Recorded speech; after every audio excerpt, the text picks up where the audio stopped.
convidamos o palestrante Dr. Bruno Campos de Carvalho, pesquisador da Embrapa Gado de Leite, médico veterinário pela Escola de Veterinária da Universidade Federal de Minas Gerais, onde também obteve o mestrado em Medicina Veterinária e o doutorado em Ciências Animal. Foi pesquisador da Empresa de Pesquisa Agropecuária de Minas Gerais, EPAMIG, entre 2007 e 2009, quando ingressou na Empresa Brasileira de Pesquisa Agropecuária, Embrapa. Em sua trajetória na Embrapa Gado de Leite, tem conciliado a atividade de pesquisa e ciências com a gestão de P&D. Foi supervisor do Campo Experimental José Henrique Bruch entre 2012 e 2014, gerenciando equipes multidisciplinares. Entre 2014 e 2018, foi supervisor do Núcleo Temático de Produção e Bem-Estar Animal, atuando na gestão de pesquisadores e analistas da área de bem-estar, meio ambiente, melhoramento genético, nutrição e reprodução animal. De 2018 a 2021, esteve à frente da chefia adjunta de transparência de tecnologia, onde atuou nos relacionamentos da empresa Gado de Leite como setor produtivo, coordenando a elaboração de convênios e parcerias voltadas para a inovação aberta, bem como capacitações e treinamento na pesquisa. Tem desenvolvido ações para melhorar a compreensão dos efeitos da nutrição sobre a fertilidade de vacas leiteiras e também na pecuária digital e de precisão. Seja bem-vindo, doutor, ao Simbras 2023. Título da palestra: Sustentabilidade e Eficiência Reprodutiva na Pecuária Leiteira. Olá, é um prazer estar aqui com vocês do 11º Simbras, o Simprósio Brasileiro de Agropecuária Sustentável, falando um pouco sobre eficiência reprodutiva e sustentabilidade. A gente tem visto muito hoje a questão uma polêmica grande das emissões de gases de efeito estufa e como que a gente pode ter um estilo de vida mais sustentável. E esse gráfico aqui resume bem assim, práticas, coisas que a gente faz e o que a gente economizaria na emissão de gases de efeito estufa se a gente mudasse o nosso estilo de vida.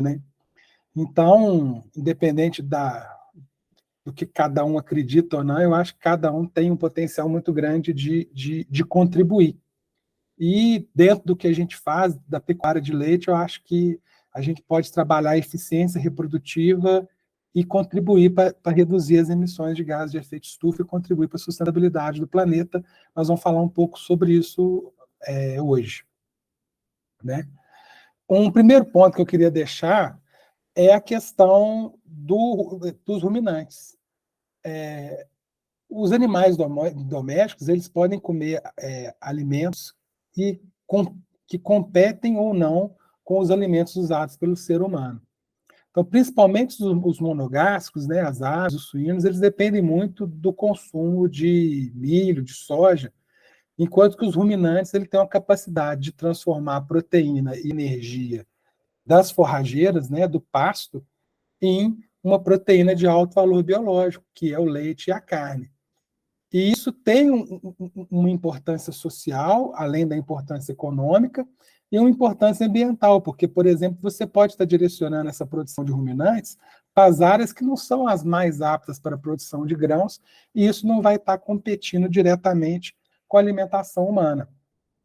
Além disso, se a gente pensar a eficiência de conversão da proteína da planta em proteína animal, os ruminantes são muito mais eficientes do que os não ruminantes em transformar uma fonte de proteína vegetal em uma proteína de alto valor biológico. Então, a gente tem que aproveitar também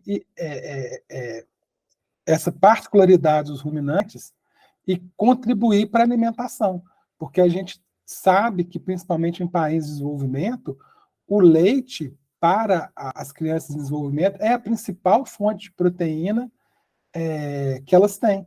E é um alimento de grande importância. E esse alimento vem o quê? De uma eficiência que esse ruminante tem de transformar a proteína vegetal, uma proteína que não é aproveitada diretamente pelo ser humano, numa proteína de alto valor biológico. Além disso, a gente pensar na eficiência do uso da terra, né, a gente pode pensar na conversão de proteína a partir da área utilizada. Então, quando a gente olha esse gráfico aqui, né, que a gente vê a produção de 100 gramas de proteína a cada metro quadrado de terra utilizada, é lógico que para o gado de corte ele vai usar uma área maior, mas o que a gente observa é que os monogástricos seriam mais eficientes em transformar em carne o metro quadrado de terra utilizado, mas quando a gente vai para os ruminantes, né, especialmente o gado de leite, ele começa a usar proteínas que não são, alimentos que não são específicos para a alimentação humana. Então, o que o ruminante ele consome, às vezes, de milho, de soja, é uma área menor ocupada, porque ele ocupa uma área de produção de volumosos, de pastagens, de feno, que geralmente são áreas que não são apropriadas para a produção de grãos. Então, reforça essa questão de que o ruminante ele também não vai competir diretamente com a alimentação humana quanto outras espécies. Mas o que isso tudo tem a ver com eficiência reprodutiva e como é que a reprodução, a fertilidade do rebanho pode ajudar na sustentabilidade? Então, nós vamos discutir hoje aqui, vamos mostrar como que esses assuntos estão conectados, como que eles estão interrelacionados. Se a gente pensa na eficiência reprodutiva, a gente está pensando em aumentar a produção de leite quando o rebanho tem maior fertilidade. A gente está pensando em reduzir os custos de mantença de animais de reposição, porque a gente está reduzindo a idade ao primeiro parto, então a gente está gastando menos alimento com quem não está produzindo. A gente está pensando em melhorar a eficiência na conversão dos alimentos, e isso explica muito o metabolismo da vaca durante a lactação, e aí a reprodução tem um papel muito importante nisso, porque você faz a vaca parir e é após o parto que a vaca é mais eficiente em converter alimento em leite. Nós vamos discutir um pouco sobre isso mais para frente. E ela também permite acelerar o melhoramento genético do rebanho, aumentar a produtividade, e isso também vai contribuir para a lucratividade da fazenda e vai estar relacionado com a sustentabilidade. A gente vai demonstrar isso mais para frente. Eu gosto sempre de falar uma frase de um pesquisador americano que trabalhava muito com fisiologia da lactação, que ele falava que a lactação é o estágio final do processo reprodutivo. Então, se a gente pensa na glândula mamária, ela é um órgão do sistema reprodutivo. Então, a vaca produz leite como a etapa final da reprodução, em que ela pariu, nasceu um bezerro vivo e esse bezerro precisa se alimentar. Nós selecionamos essa vaca para produzir uma alta produção de leite, uma alta quantidade, mais do que o bezerro precisaria para se alimentar, mas esse eixo de produção de leite ainda está muito correlacionado com a reprodução, e o organismo da vaca entende que existe um momento para produzir leite e existe um momento para reproduzir. E a gente tem que fazer com que esses processos aconteçam um na sequência do outro, de forma mais coordenada possível. Pensando em manejo reprodutivo, o que a gente tem como objetivos, né? Destrinchando mais um pouco aqui o slide que eu falei um pouquinho antes. Então, a gente tem como um objetivo, né, a produção de animais genética superior para reposição ou para venda. A gente pode minimizar a transmissão de doenças quando a gente usa inseminação artificial. A gente pode programar os partos de acordo com o mercado ou estratégia de alimentação. Isso é muito comum na Nova Zelândia, que eles têm uma estação de parição para as vacas, o parto das vacas coincidir com a época de maior oferta de pasto.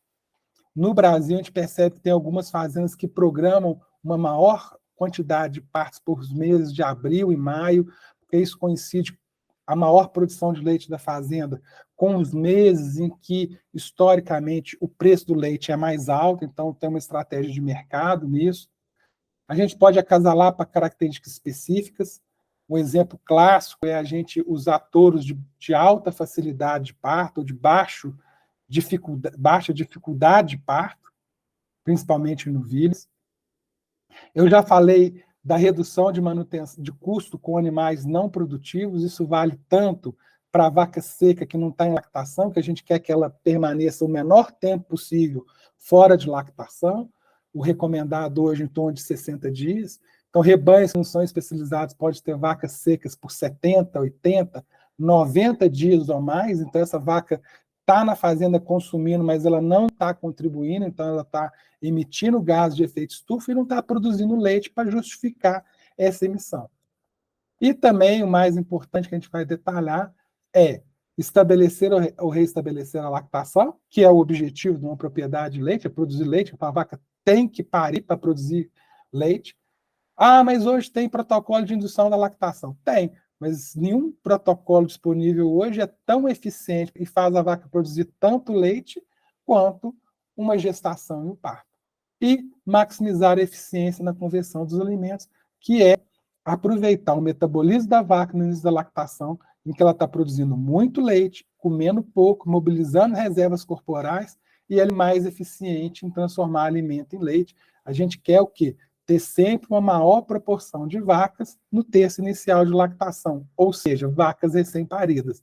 Então, nós temos que emprenhar essas vacas rápido para que elas tenham um intervalo de parto curto e estejam sempre no início da lactação com uma produção de leite mais alta e com maior eficiência na conversão dos alimentos. Detalhando isso, a gente tem que lembrar a curva de balanço energético durante a lactação. Então, considerando aqui o mês de lactação, após o parto, a vaca tem um aumento muito rápido das exigências nutricionais para manter-se em lactação, só que o consumo de alimentos, na curva verde aqui, ele aumenta de forma mais lenta, fazendo que haja um período em que a exigência nutricional é maior do que o consumo. Como que a vaca compensa isso? Ela mobiliza reservas corporais. Então, nesse período inicial de balanço energético negativo, ainda que a vaca esteja mobilizando reservas corporais, todo o seu metabolismo está direcionado para a produção de leite. Então, a gente tem uma alta concentração sanguínea de hormônio do crescimento, uma baixa concentração de insulina para priorizar a glicose para a glândula mamária. A gente tem uma série de hormônios alterados para favorecer essa mobilização de gordura corporal, e essa gordura corporal vai ser usada pelo fígado para a produção de corpos cetônicos, que também são uma fonte de energia, e também podem ser diretamente incorporados na gordura do leite. Então, a vaca ela passa a ser mais eficiente para produzir alimentos.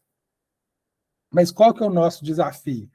É que o período de reprodução, né, para essa vaca ter um intervalo de parto de 12 meses, considerando que a gestação dela é de 9 meses e meio, o ideal é que essa vaca emprenhasse aqui em torno dos 85 dias pós-parto.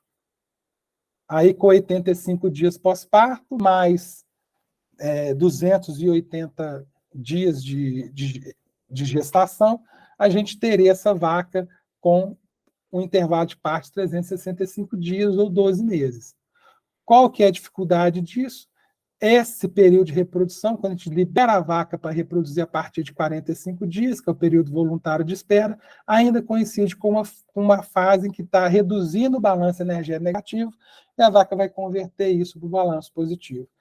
Então, a gente tem que ser muito eficiente no início da lactação, no período de transição, para minimizar o período de balanço energético negativo, mas garantindo que a vaca produza uma alta quantidade de leite. E aí, ela revertendo esse balanço energético negativo mais cedo, ela vai estar mais apta para reproduzir nesse período ideal. Então, esse é o nosso desafio na reprodução, em que a gente, para fazer a vaca ficar nesse terço inicial, que ela está muito produtiva, a gente tem que reproduzir essa vaca nesse período desafiador para que a gente tenha o máximo de vacas em terço inicial produzindo leite. E eu vou mostrar um pouco mais para frente para vocês que isso vai afetar a média de produção de leite da fazenda.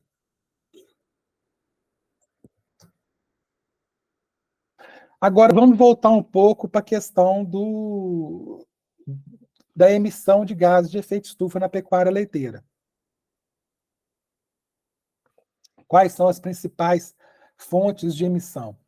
As principais fontes de emissão são das atividades agropecuárias, com cerca de 65,5%. Delas, a gente tem que a emissão de metano entérico, da fermentação entérica dos animais, 45,6% das emissões. As emissões de metano e óxido nitroso derivado do manejo de dejetos, em torno de 14,8%.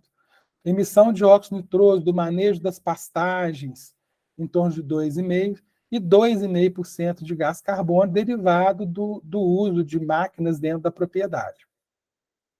Uma outra fonte de emissão é a aquisição e produção de alimentos que vêm de fora da fazenda. Então, esses alimentos, para serem produzidos, eles também emitiram os gases de efeito estufa.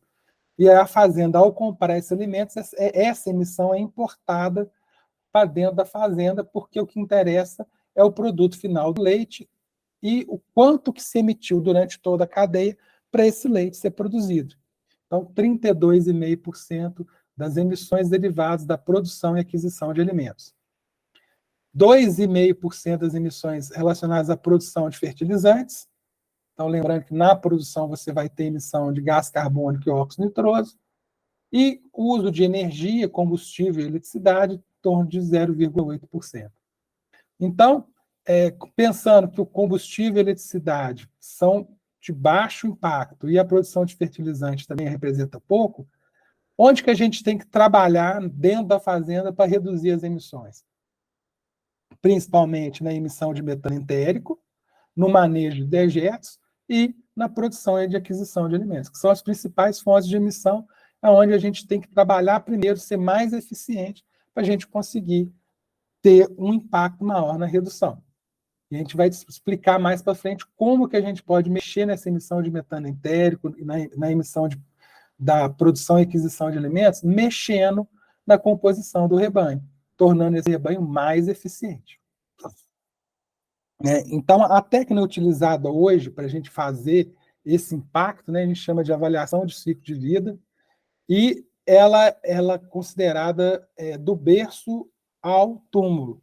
Ou seja, se eu estou pensando o ciclo de vida do leite, onde que iniciou a emissão? Quando eu produzi o insumo que a vaca vai comer, seja a silagem de milho, seja o milho em grão, a soja, o carojo de algodão, isso emitiu, a vaca se alimentou disso, a vaca emitiu, esse leite foi resfriado, gastou energia, emitiu, foi transportado para a indústria. Nesse transporte houve emissão de gases de efeito estufa, foi industrializado, foi novamente transportado, foi armazenado no varejo, resfriado, então você está gastando energia, o consumidor comprou, levou para casa, e depois que ele se alimentou, ele pegou aquela embalagem e levou para o lixo. E aí, para a gente dar o destino adequado para essa embalagem, por exemplo, ser reciclada, ou se ela não for reciclada, essa embalagem também vai emitir. Então, o ciclo de vida pega essa fase toda, desde o insumo até o destino da embalagem do produto. Dentro da pecuária do leiteiro, o que a gente está preocupado? Das emissões que estão dentro da fazenda. Então, tudo que eu adquiri para a vaca produzir leite, até o leite sair da fazenda. Aí, em vez de ser cradle to grave, do berço ao túmulo, a gente fala cradle to farm gate, do berço à porteira da fazenda, na hora que o produto sai. Lembrando que, mesmo que a gente está falando de leite, quando sai uma vaca de descarte, ela vai para a cadeia da carne, ela vai ser abatida, vai produzir carne. Então, parte das emissões aqui vão atribuídas para a carne que vai ser produzida quando essa vaca for abatida. Então, como eu disse, a gente pode considerar as emissões só dentro da fazenda, que é o Tier 1, que é on-farm, e a gente está pensando muito aqui na emissão de metano entérico, na fermentação entérica e no manejo de dejetos. A gente pode ir no Tier 2, que é do berço à porteira da fazenda, então leva em conta tudo que foi emitido e que entrou na produção do insumo que entra para alimentar essa vaca, para ela produzir leite, nos medicamentos que entram, nos principais insumos atualizados, e o Tier 3 é quando a gente vai até o destino final da embalagem. Então, hoje, dentro da pecuária, a gente preocupa muito o que está chegando na fazenda e o que está chegando. Daqui para frente já tem uma parte da indústria, do consumo, que já fica fora do nosso controle aqui da agropecuária, então a gente sempre trata mais o que está acontecendo até a porteira da fazenda e o que a gente pode fazer para reduzir isso, né? Então, essa avaliação de ciclo de vida, o que ele gera para a gente? Ele gera um dado de pegada de carbono, que também é considerado a intensidade de emissão. Então, eu vou ter uma emissão total da fazenda, do sistema de produção, e eu vou ter uma emissão por quilo de leite produzido. Então, eu vou ter a intensidade.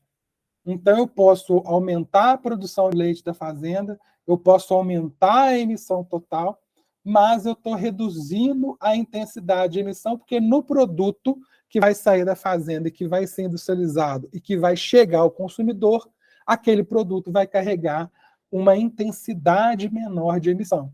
Então, é o que a gente chama de pegada de carbono do leite. Aqui é um exemplo do sistema de produção de leite com punch barn, na Embrapa, gado de leite, um campo experimental de José Henrique Busque, em que a gente, né, no cenário anual, esses dados devem ser de 2022, a gente teve uma emissão de 0,99 quilos de CO2 equivalentes por cada quilo de leite produzido, corrigido para gordura e proteína. Então, Fat and Protein Corrected Milk. Então, para a gente poder comparar fazendas de raça com animais de raças diferentes, a gente corrige o leite para uma mesma concentração de gordura e proteína. E por que aqui é o quilo de CO2 equivalente? Porque a gente transforma as emissões de metano e óxido nitroso, a gente converte ela para CO2 em função do potencial de aquecimento que esses gases têm. Então, o metano tem um potencial de 27 maior vezes que o CO2, o óxido nitroso de 200 vezes o potencial de aquecimento do CO2. Então, para cada quilo de metano, a gente corrige para trabalhar numa métrica só, que é o CO2 equivalente, que aí, nesse CO2 equivalente, tem metano, CO2 e óxido nitroso, tudo junto em função do potencial de cada um desses gases. E o que a gente tem nesse sistema? O metano entérico respondendo por 42,9% da emissão. Quanto mais intensiva a produção de leite, maior a produtividade, maior a participação da fermentação entérica, porque a gente vai reduzir proporcionalmente a participação das outras fontes de emissão.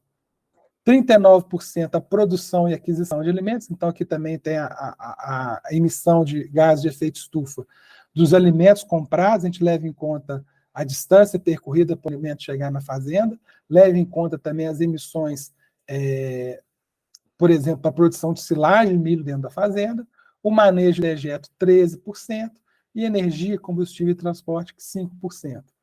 Então, onde que a gente tem que trabalhar para reduzir essa intensidade de emissão? Na fermentação entérica, então, eu tenho que otimizar que já que o animal, a vaca de leite é um ruminante, e por ser ruminante, ela vai ter fermentação entérica, vai produzir metano, eu tenho que otimizar isso. Como? Eu tenho que ter um maior número possível de vacas emitindo que estejam no leite, produzindo o produto final da atividade. Isso vai fazer com que eu dilua a intensidade de emissão. Se eu tiver uma idade ao primeiro parto alta e uma porcentagem alta de vacas secas que não estão lactantes, eu vou ter uma alta contribuição do metano aqui, mas vou ter uma pegada alta. Por quê? Porque eu tenho muito vaca improdutiva. E eu posso trabalhar na produção e aquisição de alimentos, porque eu vou deixar de gastar alimento com animal improdutivo. Então, a gente pode trabalhar nesses dois principais fontes de emissão para otimizar essa emissão. Então, eu não consigo zerar a emissão, né? Aqui a gente está considerando tudo que emite. Quando a gente fala depois no balanço de carbono, a gente leva o que a fazenda emite do que a fazenda removeu, mas você não exclui que a fazenda emitiu. Então, como que eu consigo ser mais eficiente nas emissões para diluir as emissões, aumentando a produtividade da fazenda e reduzindo a pegada de carbono? Um pouco nós vamos mostrar para frente como que a reprodução ajuda nisso. Então, a gente detalhando aqui, ó, a gente tem várias fontes de emissão detalhadas, o que vem, por exemplo, do farelo de soja, do caroço, do feno, né? Então, você pega aqui o metano entérico, manejo de dejetos, lagoa aberta, a cama de compostagem, que também emite, o CO2 fóssil, a produção de silagem, a mudança no uso da terra, que é o que foi feito de uso da terra em função do que era antes. O desmatamento também é uma questão de uso da terra, então, quando você muda o uso da terra, você faz uma supressão florestal, você muda a vegetação nativa, existe uma emissão e considera-se que essa emissão é diluída ao longo de 20 anos. E quando você muda as práticas da fazenda, muda o uso da terra, você consegue reduzir essa emissão ou sequestrar carbono, por exemplo, quando você passa de um plantio convencional para um sistema de plantio direto, em que você consegue aumentar o teor de carbono no solo, e aí você vai estar reduzindo essas emissões derivadas da mudança do uso da terra. Isso vai ser abordado por outras pessoas dentro desse simpósio, acho que tem palestras prevendo isso. Depois a gente vê 2% a emissão do milho que foi adquirido, 3% da soja que foi adquirida. Então, quando a gente pega aqui, a gente pega não só o que está sendo emitido na fazenda, mas o que veio de emissão dos insumos que a fazenda adquiriu. Agora, vamos parar de falar um pouquinho de pegada de carbono e vamos voltar para a eficiência reprodutiva. Então, vamos bater nessa bola dos dois assuntos para lá na frente a gente conseguir juntar eles. Né?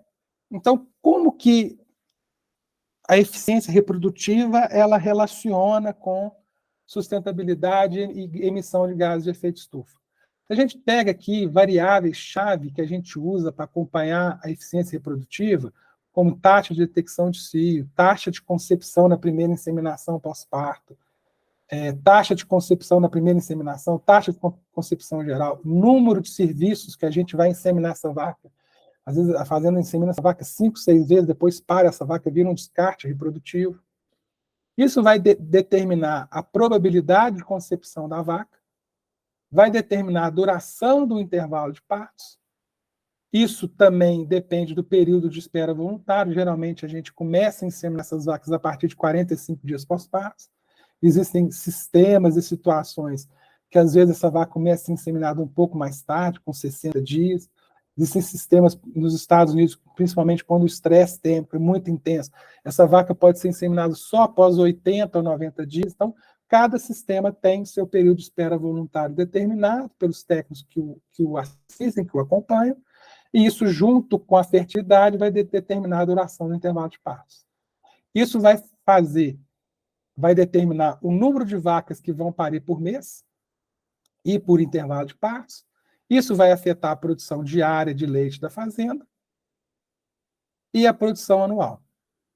Quando eu pego essa produção diária de leite, vai determinar muito o quê?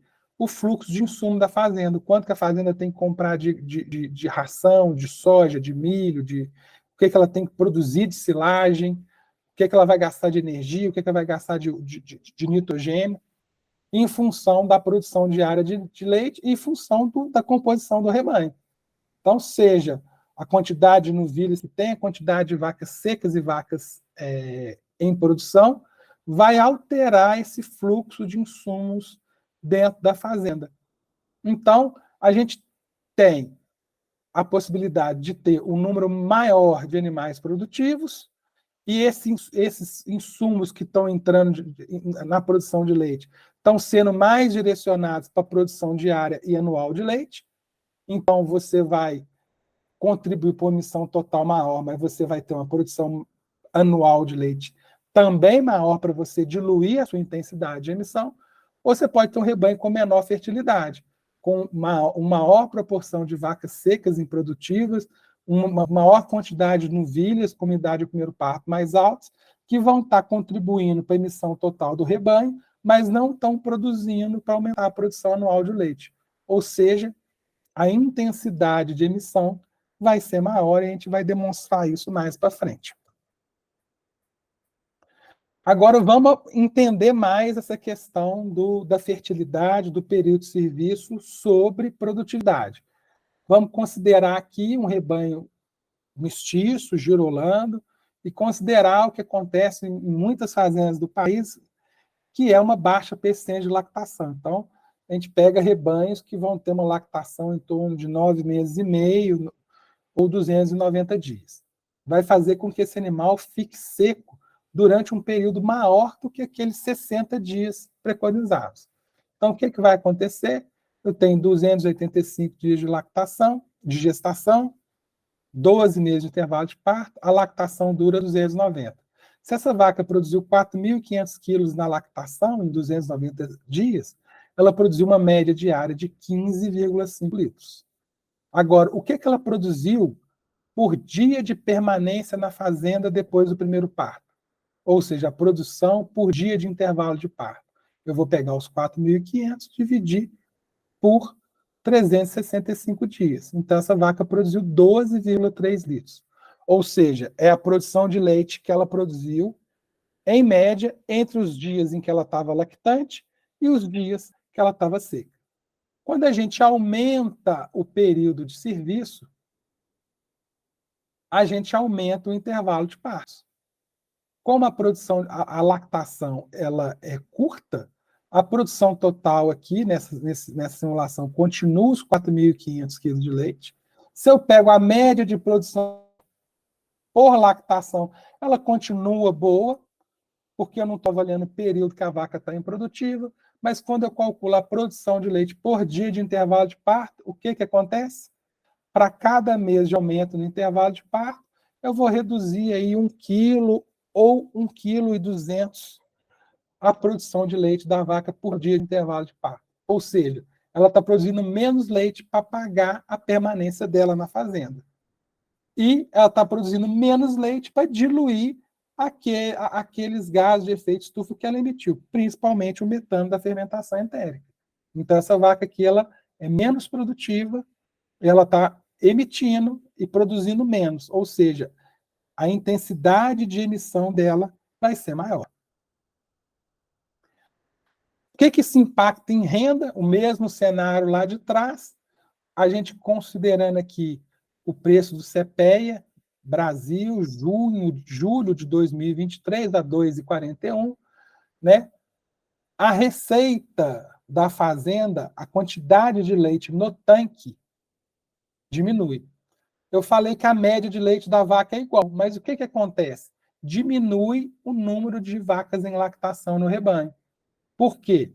O período seco da vaca é maior, então vai ter menos partos por mês. Então começa a cair, aqui não tem o número quebrado, está arredondado sem casa decimal, vai cair de 8 para 7 partos por mês. Aí essa vaca vai secando e não tem vaca parindo para substituir. Menos vaca em lactação. Tudo bem, a média é 15,5, mas o que acontece com a produção diária de leite da fazenda? Vai cair de 1.256 para 992, quando a gente passa de 12 para 15 meses de intervalo de parto.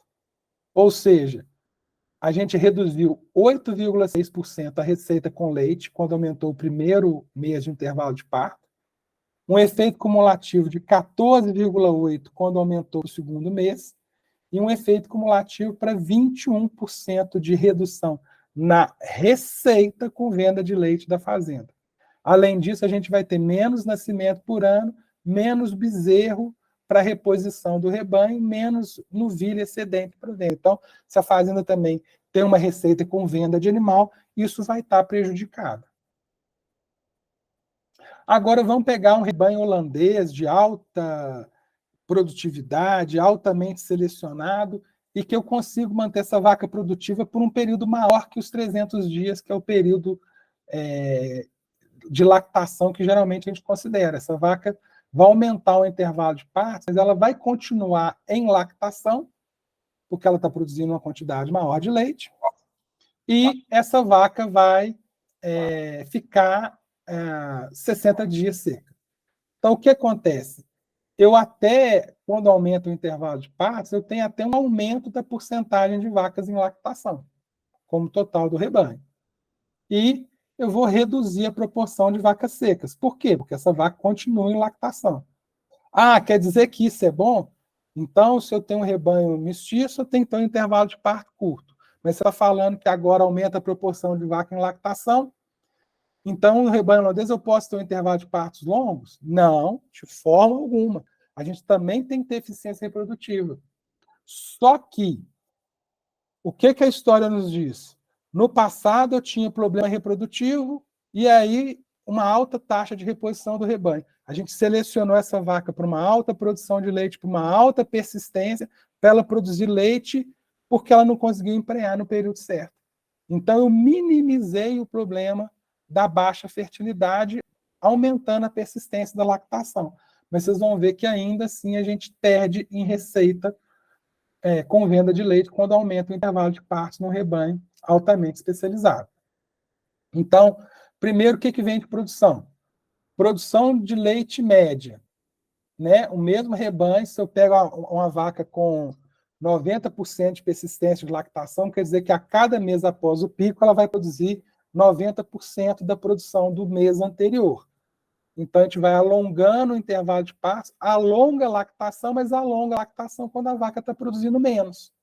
Então, a média de leite cai de 37,7 para 35,8 com o mês de aumento de intervalo e vai cair para 32 aos 16 meses.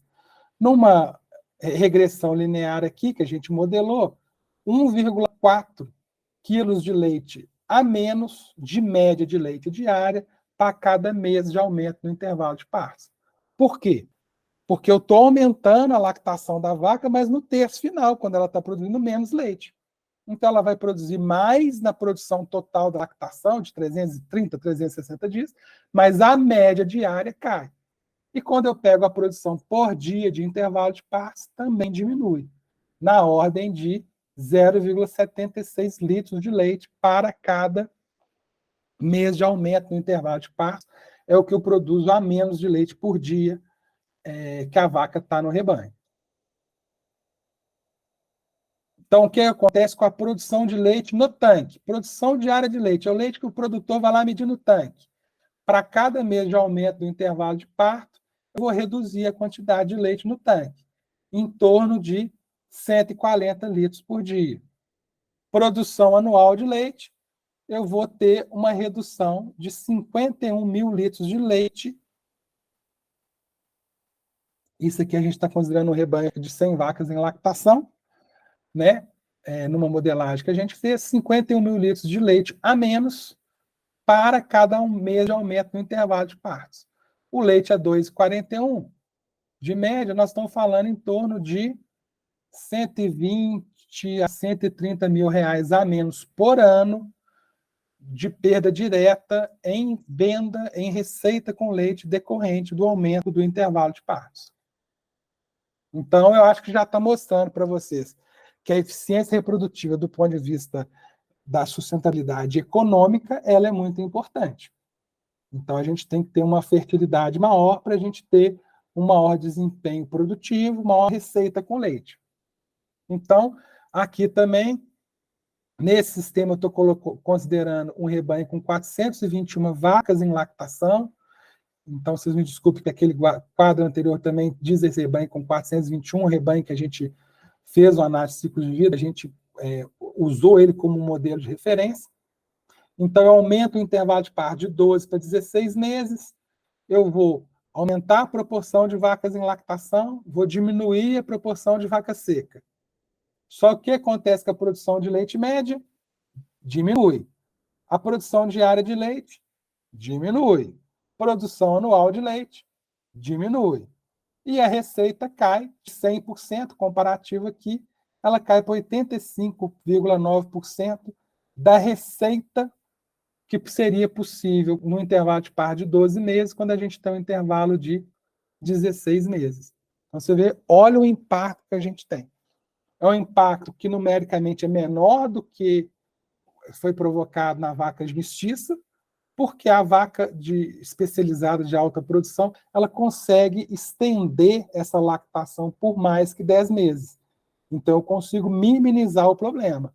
Mas veja que, mesmo assim, é o impacto da ordem de 4,7% a menos de receita com a venda do leite para cada mês de aumento no intervalo de partos. Agora vamos para outra característica, idade ao primeiro parto. Vamos reduzir a idade ao primeiro parto, o IPP, né, de 36 para 24 meses. O que acontece com a composição do rebanho? Então, um rebanho que tem idade ao primeiro parto de 36 meses, considerando que o intervalo de parto desse rebanho é de 12 meses.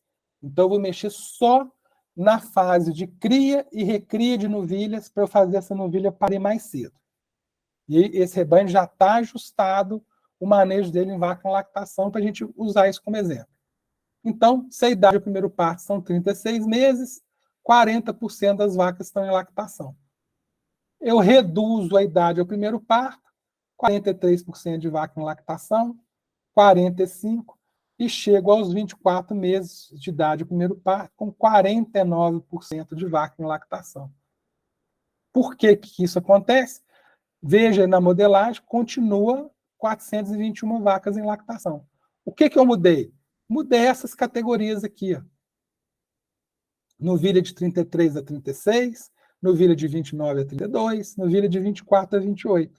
Eu tirei essas categorias animais do rebanho. Olha aqui. Então, eu tenho menos novilhas em recria. Eu tenho uma quantidade menor de animal em recria.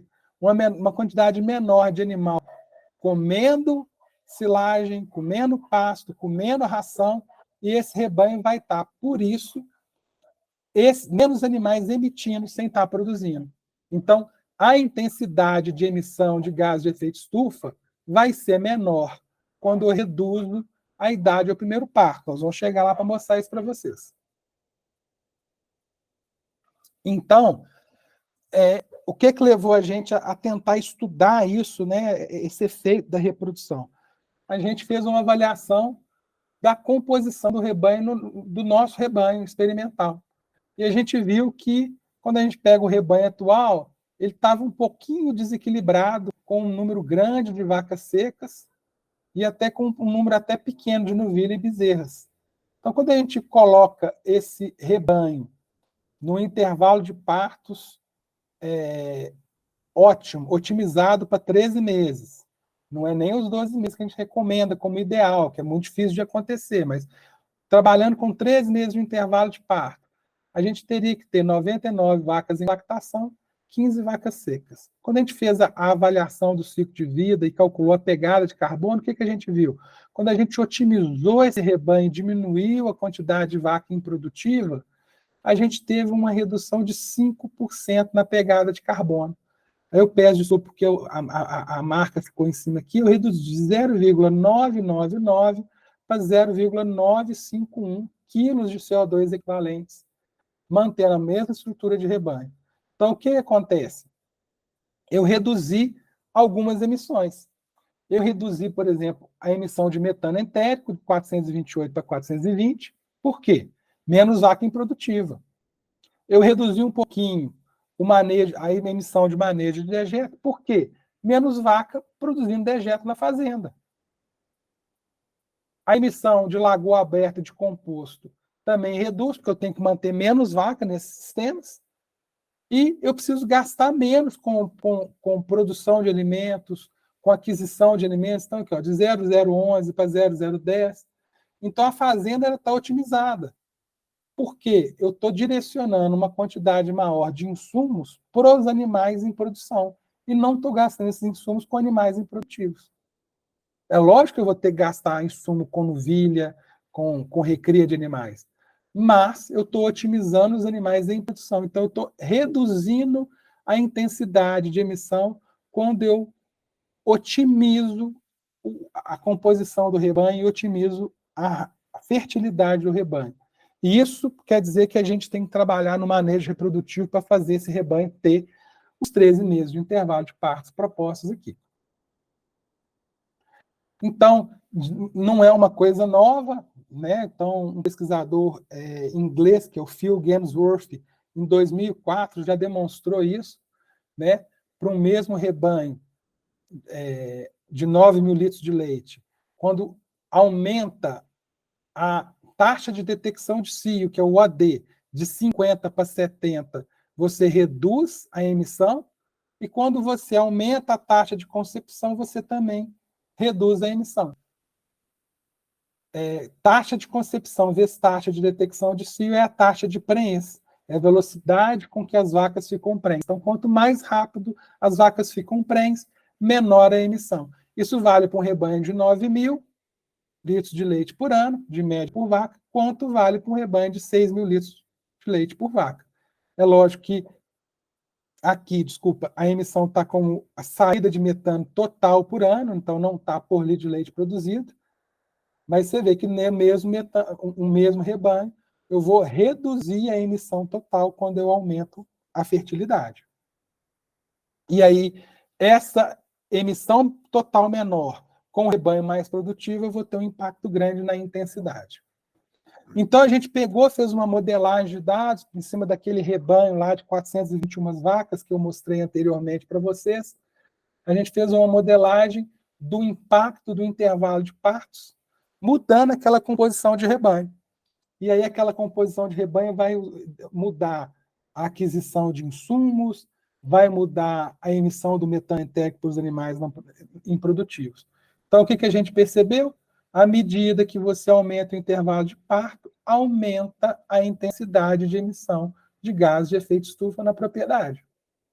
Na média de 0,02 quilos de gás carbônico equivalente para cada mês de aumento no intervalo de partos.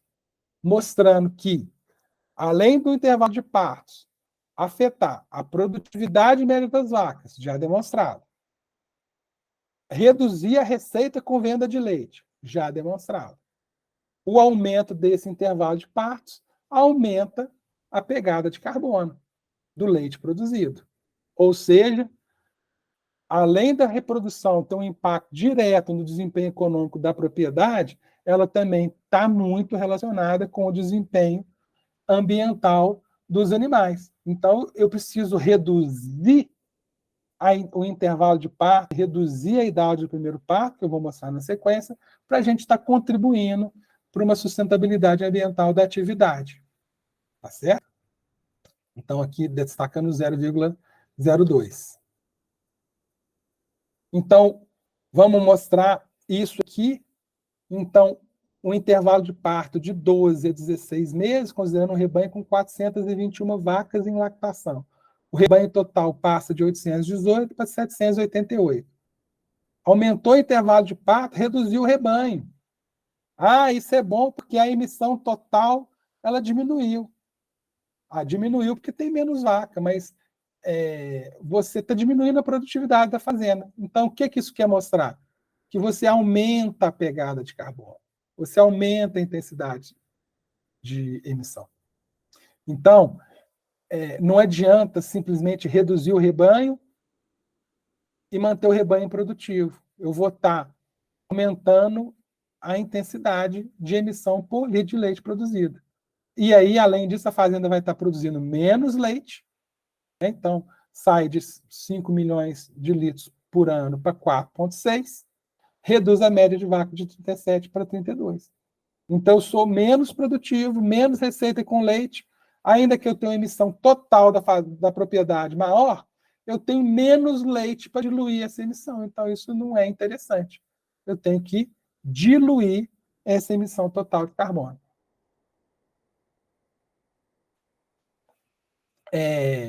Quando a gente coloca intervalo de partos, pegada de carbono e produtividade, vamos colocar isso aqui para...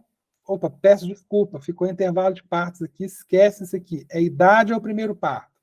Idade ao primeiro parto em meses, passando de 24 para 32 meses. O que acontece? Passa de 0,8 para 1,04. Então, eu tenho um impacto de 0,07 quilos de CO2 equivalente para cada mês de aumento da idade ao primeiro parto. Então, impacta até mais do que o intervalo de parto. Se a gente comparar essas duas emissões, eu consigo ter uma resposta mais rápida mexendo na fase de cria e recria de bezerras, fazendo essas bezerras parirem mais novas, eu vou estar ajudando a diluir a intensidade de emissão do rebanho.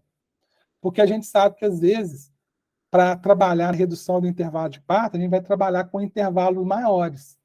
Né? Então, para eu reduzir o intervalo de parto do rebanho, as vacas que já pariram, que já estão inseminadas, eu só vou conseguir mexer no intervalo de partos delas na próxima lactação, fazendo elas conceberem mais cedo. Então, o prejuízo, o dano que eu tenho no rebanho mal manejado, eu só consigo reverter ele daqui 9 meses e meio, quando a vaca parir de novo e bem manejada, ela vai conceber mais cedo, para no segundo ano ela ter um intervalo de partos menores. Então, o tempo para você ter resposta na fertilidade é mais longo. Por isso que a gente tem que trabalhar fortemente na fertilidade. Porque ela é importante, mas eu só consigo mexer ela a longo prazo.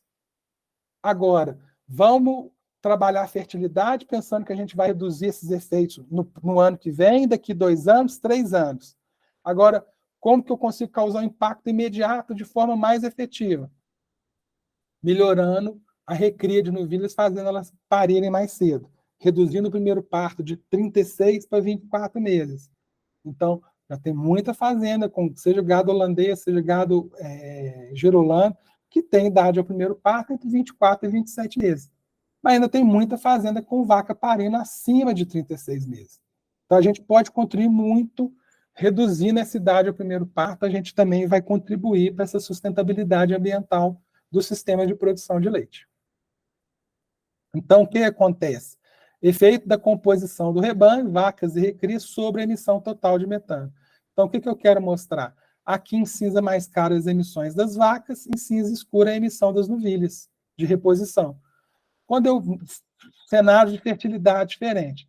Quando eu reduzo a idade ao primeiro parto, que é o cenário C, vocês vão ver que praticamente a emissão de vaca é a mesma. Eu reduzo a idade ao primeiro parto, eu reduzo a emissão total das categorias de reposição. Então, eu tenho menos emissão de reposição para ser diluído na produção diária e anual de leite da fazenda. Ou seja, mais uma vez, eu estou reduzindo a intensidade das emissões. Mostrando isso aqui em números, o cenário de intervalo de parto de 12 meses, a idade ao primeiro parto de 24 a 36 na tabela.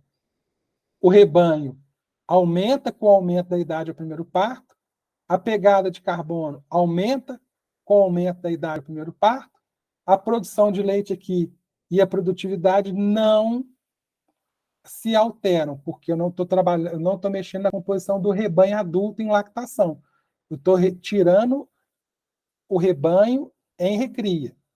E aí a emissão total da fazenda aumenta com o aumento da idade ao primeiro parto.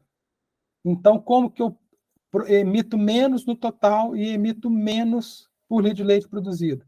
Reduzindo a idade ao primeiro parto. E aí eu tenho um efeito grande na emissão total, porque eu estou reduzindo muito o rebanho total. Lembrando que nesse cenário aqui, eu estou mantendo um rebanho com 421 vacas em lactação, sempre fixando isso para um rebanho estabilizado. É lógico que se o rebanho está em crescimento, ele pode passar de 421 vacas para 450, e vai aumentar a produção total de leite. Mas para fins de comparação, para ficar mais fácil de explicar e de vocês entenderem, a gente sempre trabalha com um número fixo de vacas em lactação, considerando um rebanho estabilizado. Se a gente comparar os dois cenários, de idade ao primeiro parto e intervalo de parto. Cenário ideal, intervalo de parto de 12 meses, idade ao primeiro parto de 24. Uma pegada de carbono de 0,78. Intervalo de parto de 16 meses, com idade de parto ao primeiro parto de 36. Uma pegada de carbono de 1,07.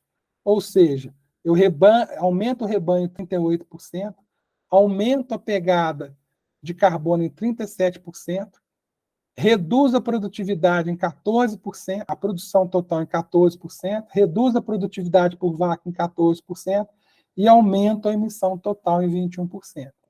Então, mostrando que quando a gente tem um rebanho de alta fertilidade, com intervalo de parto de 12 meses, Um rebanho bem manejado, suas novilhas de recria com idade ao primeiro par de 24 meses.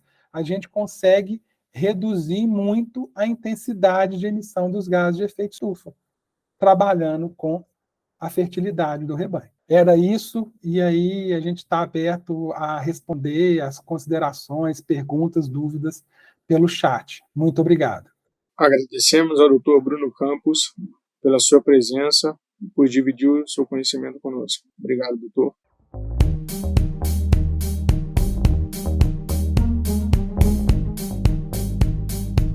Você quer usar a fitoterapia como prática pessoal ou profissional de forma segura e eficaz? Deseja conhecer toda a cadeia produtiva fitoterápica, desde o cultivo até a obtenção do medicamento?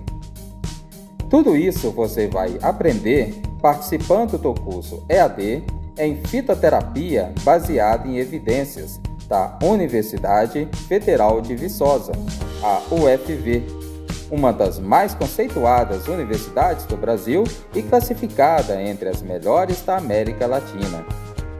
Todo o curso é ministrado por meio da plataforma PVANet Moodle, um ambiente virtual de aprendizagem moderno, customizado e de fácil acesso, o que ajuda na hora de seu estudo. E mais, pode ser acessado por computador, celular e diferentes dispositivos móveis. O curso oferece recursos didáticos em diferentes formatos, como videoaulas, aulas narradas e apostila, que podem ser disponibilizados em formato offline ou para a impressão. As videoaulas foram produzidas em diferentes ambientes e instituições com destacada atuação na área de plantas medicinais e de fitoterapia. Os materiais abordam desde o cultivo, a manipulação de fitoterápicos e a produção industrial, até a pesquisa e farmácias vivas, de forma a proporcionar a conexão entre o conceito e a prática. Pelo ambiente virtual, o estudante também tem acesso à biblioteca virtual, que reúne um acervo cuidadosamente planejado.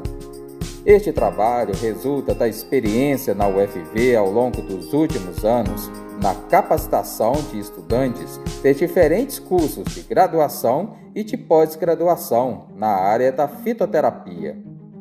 Com carga horária de 60 horas, o curso é uma grande oportunidade para adquirir ou aperfeiçoar suas habilidades e competências na área de plantas medicinais. Isso porque, além de complementar a graduação ou pós-graduação, vai enriquecer o seu currículo e ampliar seus horizontes profissionais. O curso EAD em Fitoterapia baseado em evidências está disponibilizado na modalidade de fluxo contínuo, sem a necessidade de formação de turma. Isso proporciona aos alunos e alunas a flexibilidade para estudar no momento desejado e de onde quiser. Para mais informações e realização da matrícula, acesse o portal EAD UFV e venha estudar conosco.